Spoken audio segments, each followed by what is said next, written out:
Hello everybody, thank you for watching this video from Maximum Energy, and this is going to be the introductory video in the playlist Human Energy Management. And what do we mean by that?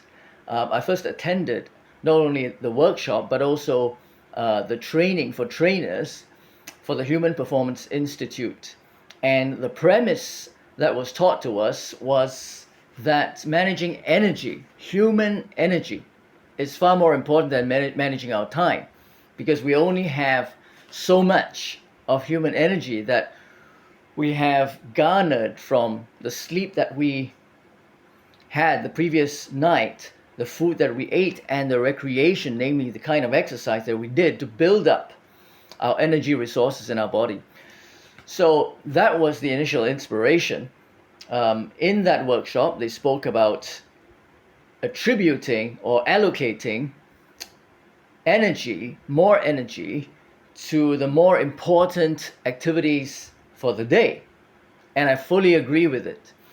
Also, they spoke about rest, as we just alluded to, and they spoke about the kind of food that we ate, which would either optimize or de-optimize our performance.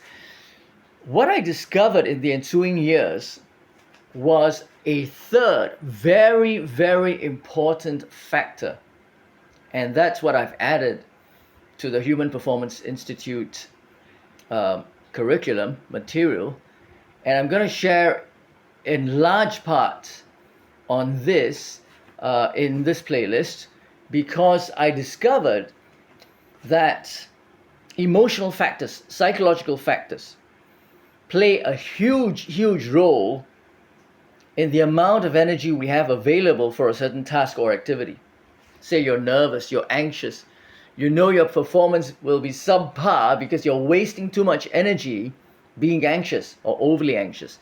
A little bit of excitement can be good, but too much anxiety, and some of us are the type A personality people who tend to waste a lot of energy being overly excited, overly anxious.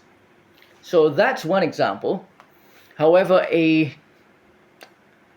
field, another factor that is not been hugely mentioned with regards to human energy management is the amount of emotional baggage we carry.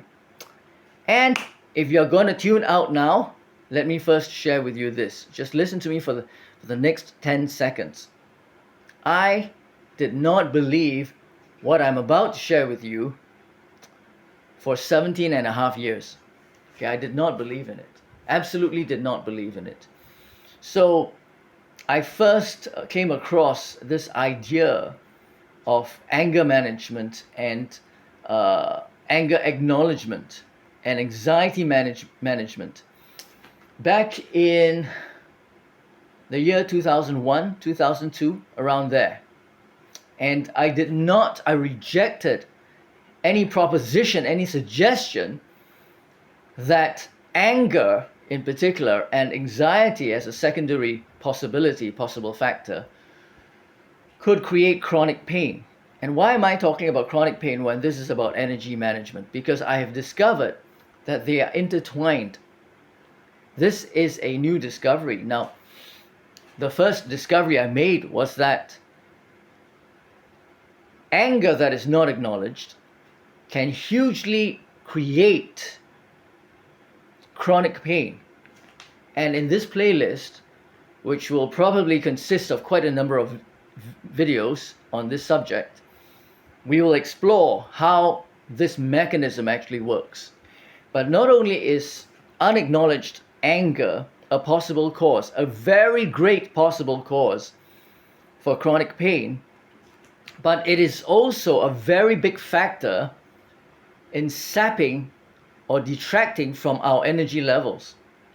That's something new that I discovered. So while I learned about anger being the cause, anger and anxiety being the cause of chronic pain that is not acknowledged, I later discovered on my own that unacknowledged anger and anxiety can also detract from our energy levels. In other words, if we want to maximize our energy levels for any activity during the day, not only do we need to sleep well, sufficiently, adequately, and how much we're going to discuss in this playlist, but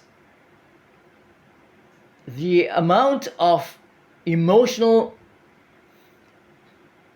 baggage, the amount of emotional influence we are receiving, we are experiencing in our minds and in our nervous system will affect the amount of energy we have for any particular task, and in fact throughout the day. So whether you are an elite athlete, a world-class athlete, or you're a corporate executive, or you're doing something, you're a manual laborer like I have been, in whichever field you are, if you require energy, and I'm sure all of us do, unless you are living in a farm outside and you have farm hands working for you and you're basically doing nothing but drinking coffee and enjoying the view, most of the time in the situations that we have to face, if we're under some kind of pressure, we will require energy to meet the demands of that activity, task, or for the day. And that energy level can be hugely affected by the kind of emotions we feel. And you might say, of course we know all this. If you feel good, naturally your energy levels will be higher. If you don't feel good, your energy levels will be lower. But it's much more than that, because you can psych yourself up to feel more excited about something and have had higher energy levels. But very often, most of us, many of us, do not understand and know the mechanisms by which hidden anger or unacknowledged anger can bring down our energy levels. And on the other side of the coin, same coin, create chronic pain, which also incidentally will sap our energy levels if you spend time trying to deal with the pain. Just imagine if you walked into a meeting with a headache. How will you concentrate and focus on the process of the meeting if you're constantly feeling pain in your head, throbbing pain? So you end up taking a painkiller, for example. And when the painkiller starts working, you feel more comfortable, you feel that you can concentrate more.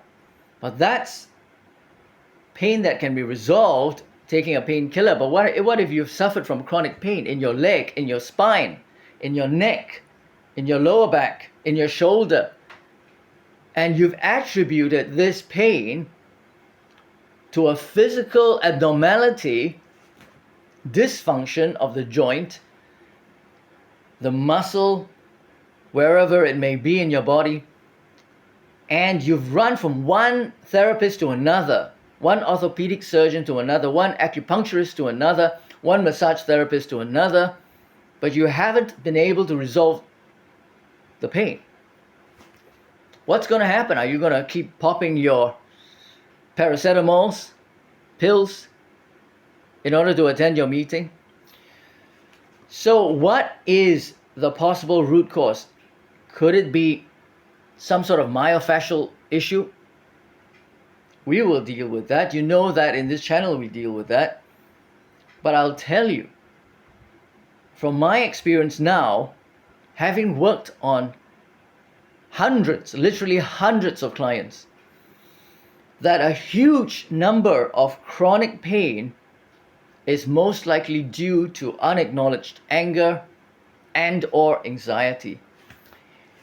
How does the mechanism work where anger or anxiety that is not acknowledged will cause and produce chronic pain? And that will be the topic of the ensuing episodes in this playlist. Stay tuned.